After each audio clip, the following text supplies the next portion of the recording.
بسم اللہ الرحمن الرحیم۔ یہ ریڈیو قطر ہے۔ اب آپ محمود احمد سے خبریں سنیے۔ ابتدا میں پیش خدمت ہیں اہم خبروں کی سرخیاں۔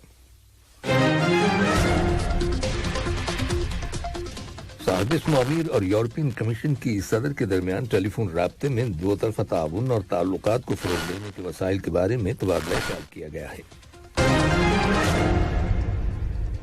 قطر کی مسلح افواج کے چیف آف اسٹاف نے، جو اس وقت امریکہ کے سرکاری دورے پر ہیں، امریکی اعلیٰ فوجی حکام کے ساتھ ملاقاتیں کی ہیں۔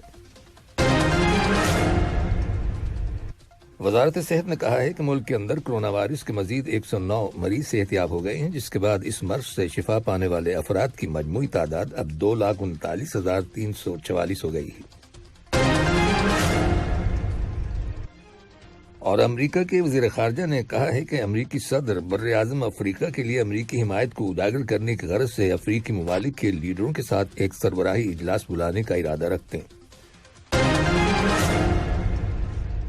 یہ تھیں اہم خبروں کی سرخیاں، اور اب سے چند لمحوں بعد تفصیل سے خبریں نشر کی جائیں گی۔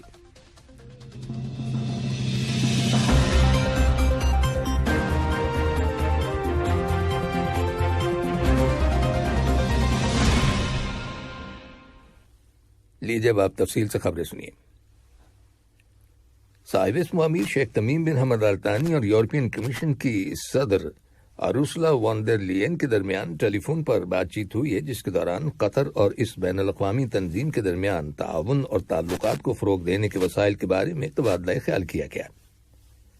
اس کے علاوہ علاقائی اور بین الاقوامی معاملات، خاص طور پر افغانستان میں ہونے والی پیش رفت کا جائزہ لیا گیا۔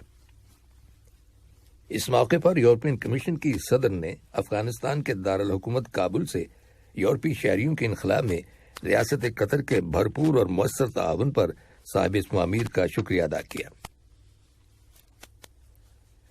قطر کی مسلح افواج کے chief of staff lieutenant general pilot Salem bin Hamad Al Nabit نے، جو اس وقت امریکہ کے دورے پر ہیں، امریکہ کے chairman joint chief of staff general Mark Milley, air force کے chief of staff general Charles Brown اور امریکی chief of naval operations admiral Mike Gilday کے ساتھ الگ الگ ملاقات کی ہے۔ ان ملاقاتوں کے دوران قطر اور امریکہ کے درمیان دفاعی اور فوجی تعلقات اور انہیں فروغ دینے کے وسائل اور طریقوں کا جائزہ لیا گیا۔ وزیر برائے ٹرانسپورٹ جاسم بن سیف بن احمد السلیتی سے سینٹ لوسیا کی انٹرنیشنل میری ٹائم آرگنائزیشن IMO کے ایک وفد نے ملاقات کی ہے، جس میں ٹرانسپورٹیشن اور میری ٹائم ٹرانسپورٹ یعنی سمندری نقل و حمل کے شعبوں میں تعاون کو فروغ دینے کے وسائل زیر بحث آئے۔ وزارت محنت نے قطر کے اندر ان 314 کمپنیوں کے بارے میں متعلقہ اتھارٹیز کو آگاہ کیا ہے، جنہوں نے گزشتہ ماہ اکتوبر کی 1 تاریخ سے لے کر رواں ماہ نومبر کی 15 تاریخ کی درمیانی مدت کے دوران لیبر قوانین کی خلاف ورزی کی ہے۔ وزارت محنت کا کہنا ہے کہ یہ کمپنیاں کانٹریکٹنگ اور پبلک سروسز سیکٹر سے منسلک ہیں۔ خلاف ورزیوں کی وجہ غیر ملکی کارکنوں کی تنخواہوں اور اجرتوں کی ادائیگی میں تاخیر یا عدم تعمیل بتائی گئی ہے۔ قطر ٹریول مارٹ نمائش کی کامیابی کے بعد قطر ٹورزم اتھارٹی نے اپنے پہلے میگا ٹریول تجارتی آگاہی سفر کی میزبانی کرتے ہوئے 17 کور مارکیٹس کے 29 ممالک کے 250 ٹور آپریٹرز کو شیرٹن گرینڈ دوحہ ریزورٹ اور کنونشن ہوٹل میں مدعو کیا ہے۔ اس ایونٹ کا مقصد قطر کو ایک لیڈنگ ہالیڈے ڈیسٹینیشن کے طور پر متعارف کرانا ہے۔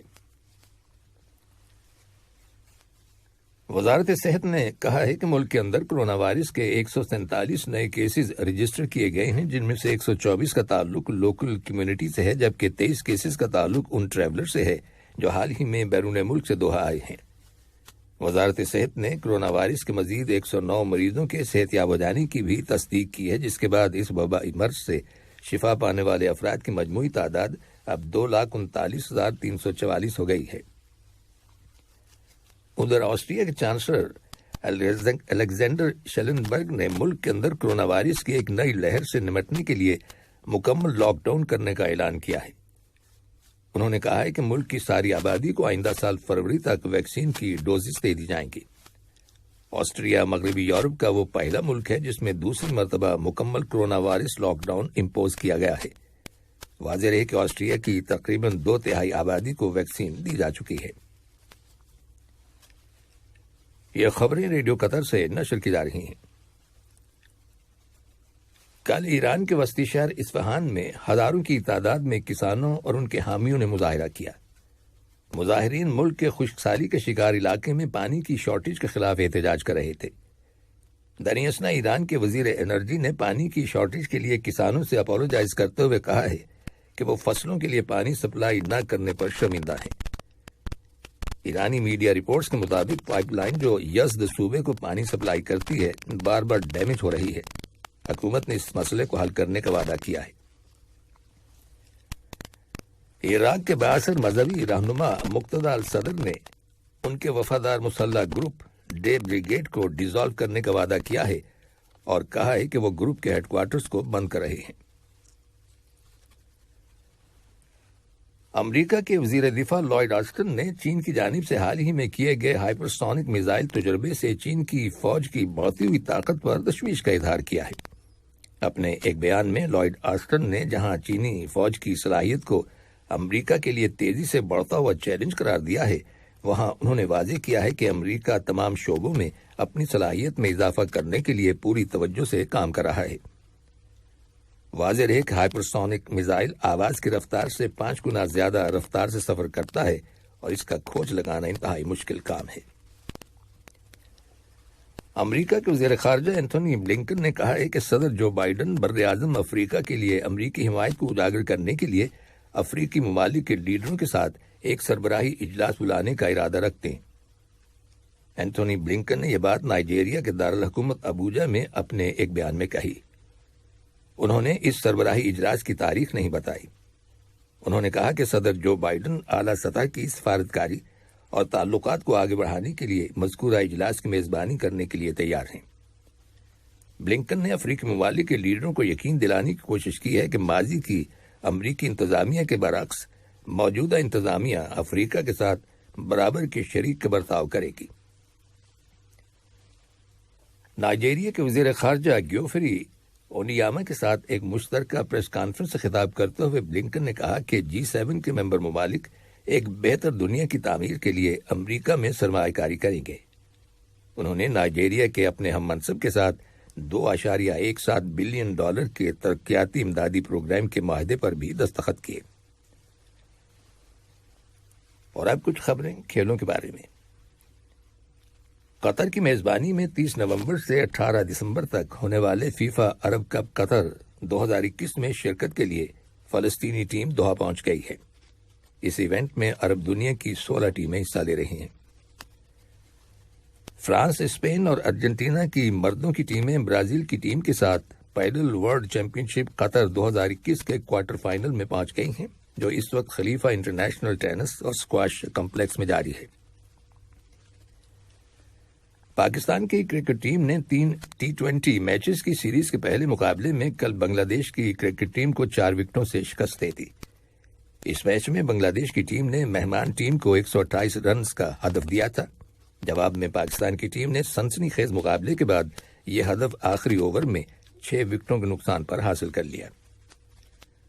ادھر بھارت کی کرکٹ ٹیم نے T20 سیریز کے دوسرے میچ میں بھی کل نیوزی لینڈ کی ٹیم کو 7 وکٹوں سے ہرا کر 3 میچوں کی یہ سیریز جیت لی ہے۔ آخر میں اہم خبروں کی سرخیاں ایک بار پھر سن لیجیے۔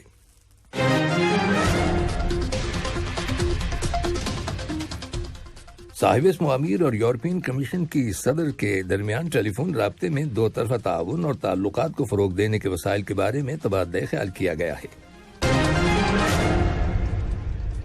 قطر کی مسلح افواج کے چیف آف اسٹاف نے جو اس وقت امریکہ کے سرکاری دورے پر ہیں، امریکی اعلیٰ فوجی حکام کے ساتھ ملاقاتیں کی ہیں۔ وزارت صحت نے کہا ہے کہ ملک کے اندر کورونا وائرس کے مزید 109 مریض صحت یاب ہو گئے ہیں، جس کے بعد اس مرض سے شفا پانے والے افراد کی مجموعی تعداد اب 2,39,344 ہو گئی ہے۔ اور امریکہ کے وزیر خارجہ نے کہا ہے کہ امریکی صدر براعظم افریقہ کے لیے امریکی حمایت کو اجاگر کرنے کی غرض سے افریقی ممالک کے لیڈروں کے ساتھ ایک سربراہی اجلاس بلانے کا ارادہ رکھتے ہیں۔ ریڈیو قطر سے خبروں کا آج کا پہلا بلیٹن ختم ہوا۔ السلام علیکم دوستو، میں ہوں شیخ نور، آپ دیکھ رہے تھے قطر نیوز ٹوڈے۔ مجھے امید ہے کہ یہ ویڈیو آپ کو انفارمیٹک لگی ہوگی۔ اسی طرح کے ویڈیو پاتے رہنے کے لیے نور ٹائم 24/7 یوٹیوب چینل کو سبسکرائب کیجیے اور اس ویڈیو کو لائک، کمنٹ اور شیئر ضرور کیجیے۔ اگر آپ فیس بک پر دیکھ رہے ہیں تو شیخ نور پیج کو لائک کیجیے اور فالو کیجیے تاکہ میں جیسے ویڈیو اپلوڈ کروں آپ تک پہنچ جائے۔ شکریہ۔